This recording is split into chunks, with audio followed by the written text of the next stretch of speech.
আসসালামু আলাইকুম রহমতুল্লাহ। কোনো এক শহরে একটা মেয়ে ছিল যে কিনা পবিত্র কোরআন তেলাওয়াত করতে খুব ভালোবাসতো। সময় পেলেই সে কোরআন তেলাওয়াত করত। সে যেখানেই যেত তার ব্যাগে সব সময় ছোট একটি কোরআন থাকতো।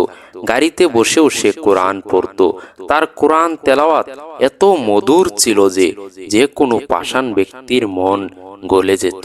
রাতে যখন তার ঘুম ভেঙে যেত তখনও কোরআন পড়তে শুরু করত। এক কথায় সে কোরআন প্রেমী ছিল। সময় পেলেই সে কোরআন পড়তে থাকত। একদিন মেয়েটি কোনো এক কারণে মারা যায়। তার পরিবার, বিশেষ করে তার মা, আদরের মেয়েকে হারিয়ে পাগলের মতো হয়ে যায়। সব সময় মেয়েকে নিয়ে ভাবে। হঠাৎ একদিন রাতে তার মা মেয়েকে স্বপ্ন দেখে এবং তার ঘুম ভেঙে যায়। তখন তার মা মেয়ের রুম থেকে কান্নার আওয়াজ শুনতে পায়।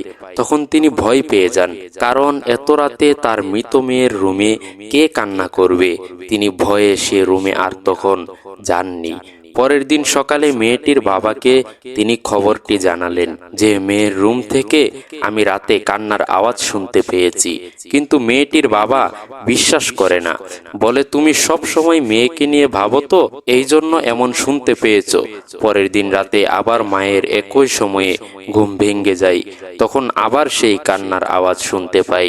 তখন মেয়েটির মা মেয়েটির বাবাকে ডাক দিলেন। মেয়েটির বাবাও সেই আওয়াজ শুনে ভয় পেয়ে যান। তারপর এই ঘটনা মেয়ের বাবা মসজিদের ইমাম সাহেবকে বললেন। ইমাম সাহেব এই ঘটনা যাচাই করার জন্য ওই মেয়ের বাসায় এক রাত থাকেন।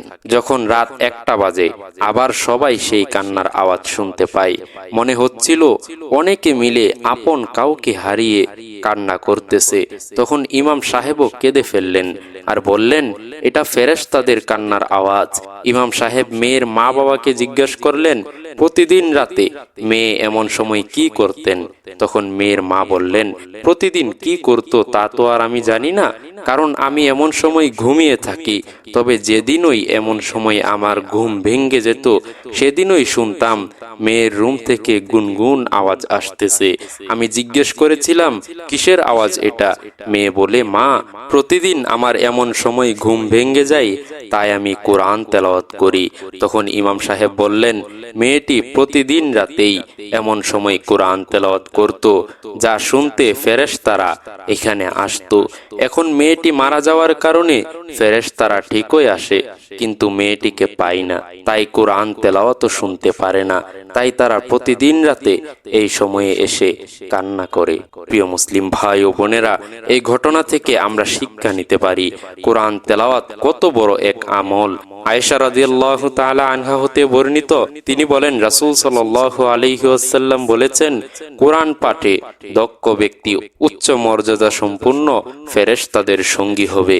সুবহানাল্লাহ। তাই কোরআনকে ভালোবাসুন, কোরআনকে সহি করে সুন্দর করে পড়তে চেষ্টা করুন। দেখবেন একদিন পড়তে পড়তে আপনিও ওই মেয়ের মতোই কোরআন তেলাওয়াতে মজা পেয়ে যাবেন ইনশাআল্লাহ। আল্লাহ আমাদের সকলকে কোরআন প্রেমী হওয়ার তৌফিক দান করুন। আমিন।